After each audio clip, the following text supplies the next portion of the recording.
gente! Hoje nós iremos conversar sobre um problema que tem prejudicado muitas pessoas, que é a falta de ordem e de organização. E para a gente pensar melhor sobre esse assunto, eu vou trazer um conhecimento sobre uma virtude muito importante, que é a virtude da ordem, né? E alguns ensinamentos que eu retirei deste livro aqui, A Virtude da Ordem, de Francisco José de Almeida. Então, primeiro vamos pensar no que é uma pessoa desordenada, né? Imagina aquele colega de trabalho que deixa a mesa toda bagunçada, com papéis, com lixo, com papel de bala. Observou essa mesa? Então, automaticamente a gente já pensa, nossa, que pessoa desorganizada, né? Que mesa desorganizada. Por quê? Porque as coisas não estão guardadas no lugar devido, né? As coisas não estão no lugar. Pensando mais no comportamento, né, de uma pessoa desordenada, é uma pessoa que não é pontual, né? Nunca consegue chegar na hora, nunca consegue terminar o que começa, tem muitos projetos, mas não concretiza nenhum. É uma pessoa inconstante, que muda de ideia frequentemente. Então essas são só algumas características que a gente já consegue pensar assim de cara. E isso é muito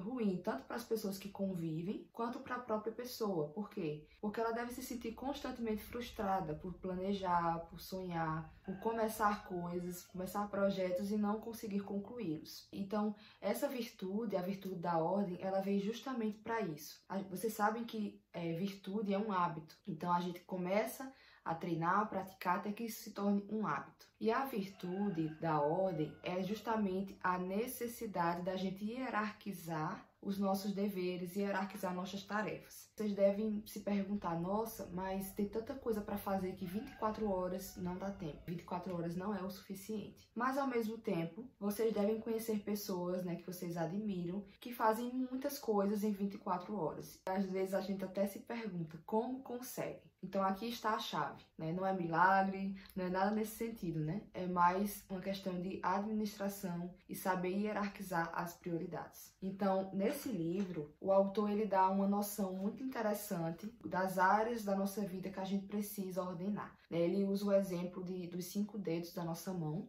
Aqui no dedo do meio, né, no centro, ele coloca Deus, né, os nossos deveres religiosos. Aqui ele coloca os nossos deveres com o trabalho, aqui ele coloca os nossos deveres com a família, no dedo mindinho os deveres de lazer e cultura, descanso, né? E aqui os nossos deveres sociais, nossos deveres com a sociedade. Então essas seriam as 5 áreas que a gente precisa ter atenção e ordenar na nossa vida, né? Nós precisamos ter espaço para todas elas. E como fazer isso no nosso dia a dia de maneira concreta? Vamos pensar primeiro nessa ordem exterior, nessa ordem dos ambientes. Peguem o exemplo que eu dei lá no início, né, da mesa de trabalho desorganizada. O quarto de vocês, a cozinha, os armários, o guarda-roupa, essas coisas estão em ordem? Você tem conseguido manter no seu dia a dia? Você tem conseguido chegar em casa, tirar a roupa e já colocar no cesto de lavar roupa? Vocês têm conseguido fazer o mínimo? Por quê? Porque essa ordem exterior, essa ordem externa, é um reflexo de uma ordem interior. E se a gente começa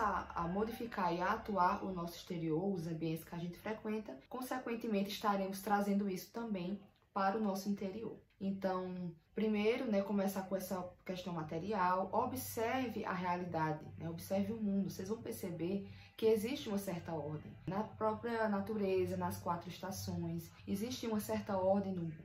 O próximo passo é mensurar o tempo.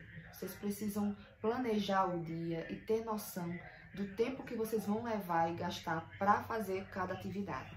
Então, nada de começar o dia de forma aleatória, né, sem planejar o que vai ser feito de manhã, o que vai ser feito à tarde e o que vai ser feito à noite. Ou se você se planeja, né, planeja ler um capítulo de um livro, fazer alguma tarefa específica, pense quanto tempo eu vou gastar para fazer isso aqui, para que vocês sejam realistas no planejamento mesmo. Contar com imprevistos, né? Se você precisa chegar em um determinado local, já conte com os imprevistos e saia um pouco antes da hora. Se você sabe que para chegar no trabalho você leva 30 minutos, mas sabe que a probabilidade de ter engarrafamento, de ter trânsito é grande, então sai um pouquinho antes, né? A gente tem que sempre contar com os imprevistos também. O outro ponto é o uso da agenda. A agenda é uma grande aliada da vida adulta, né? Todo mundo precisa ter agenda.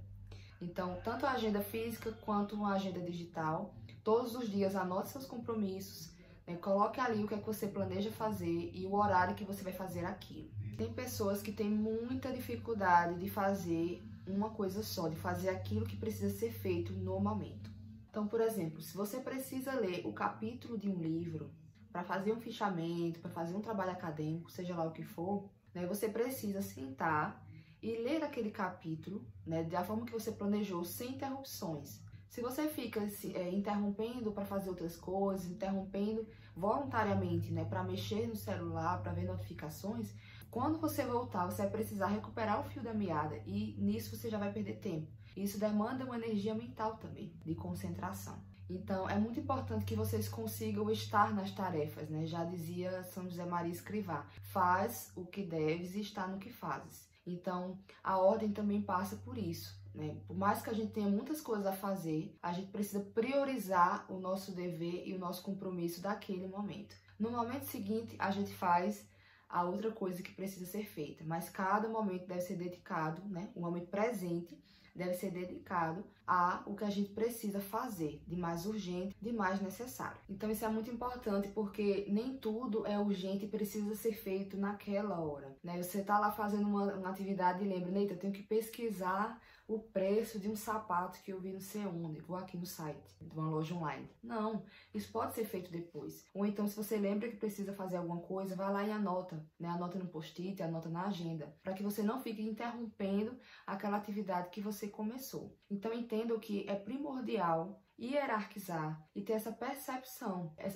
do dever mesmo, do que a gente precisa fazer. E claro que a caridade é sempre maior, né, que todos os nossos deveres. Então, às vezes a gente planeja o nosso dia, planeja um compromisso e surge um dever de caridade, né, como levar nossa mãe ou um vizinho a um hospital porque está passando mal, né? Então, nesse caso, a gente vai precisar mudar o nosso planejamento, né, em prol disso, né, de ajudar o próximo.